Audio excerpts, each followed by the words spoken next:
I'm delighted and generous because I was granted Australian citizenship, was I, briefly.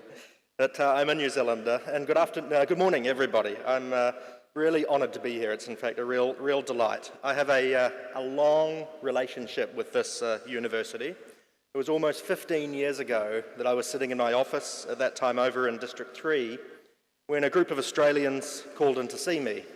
These people looked a little bit odd, and I now realise that they were professors.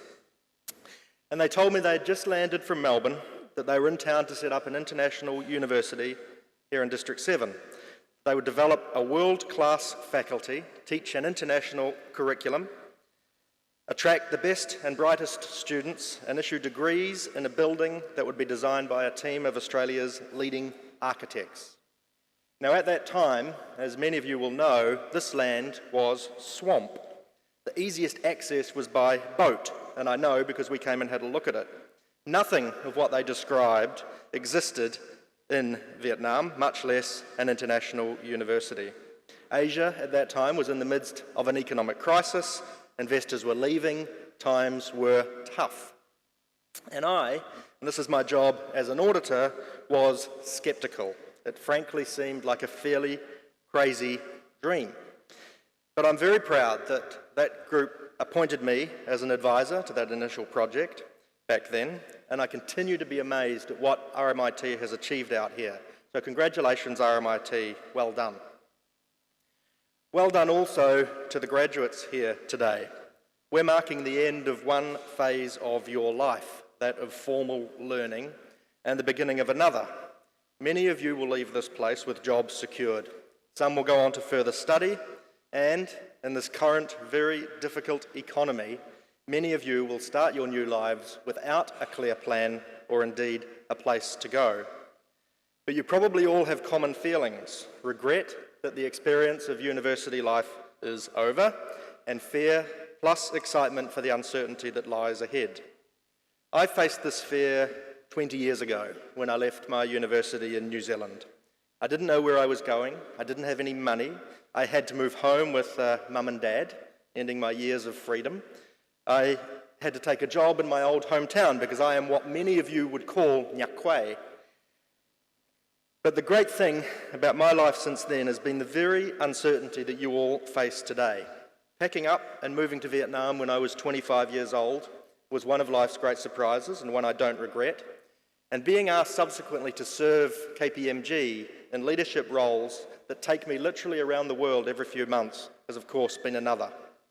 I'm not, despite my appearances, a boring accountant, which I trained to be and which indeed many of you have trained to be, but neither am I a farmer like my father. By doing what I want to do and doing what I'm good at, I have succeeded. Not by meeting expectations, but by exceeding them. And that's just one of my messages to you all today. Don't follow the norms, don't meet expectations, don't just play the part that others expect you to play. I think that by being honest to yourself in your personal lives and in your professional lives, acknowledging your weaknesses while playing to your strengths, and doing what you really want to do, you'll be more successful in life and you'll be happier along the way. It is normal in these speeches to quote business leaders or politicians or great academics. But I decided that after 4 years at RMIT, you've probably all heard enough from great academics. So instead, I want to share an interview that I saw a few years back on an Australian TV show, which was hosted by a guy named Andrew Denton, who was interviewing an American comedian named Jerry Seinfeld. Now, Seinfeld was a TV show that I spent too much time watching when I was a student and I should have been studying, and I still think it's a great show. But Seinfeld in this interview inspired me when he set out 3 very simple rules for living. They're very good, they stuck with me, and I follow them. Rule number 1 is work your butt off.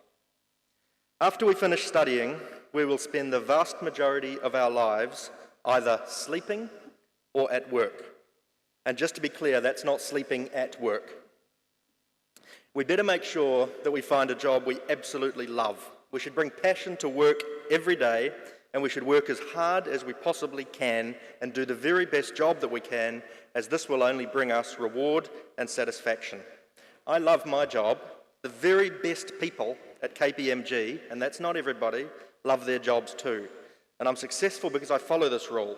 I work my butt off and I'm passionate about everything that I do. Rule 2 is pay attention.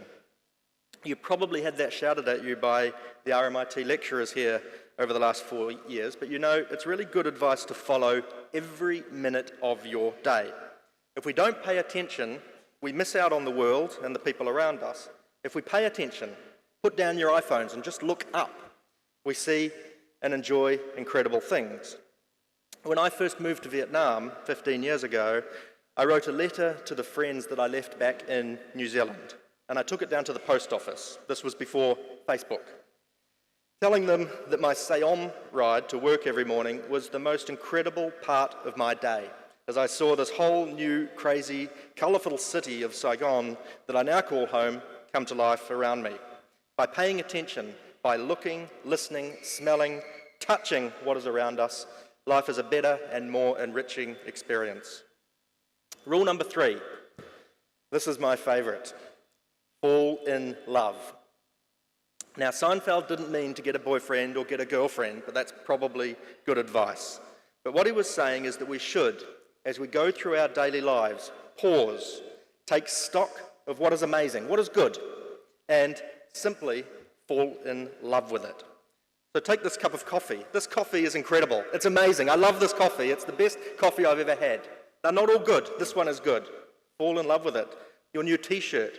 Fall in love with it. Look at my new haircut. My haircut is beautiful. Fall in love every day with all sorts of the wonderful things that happen around you.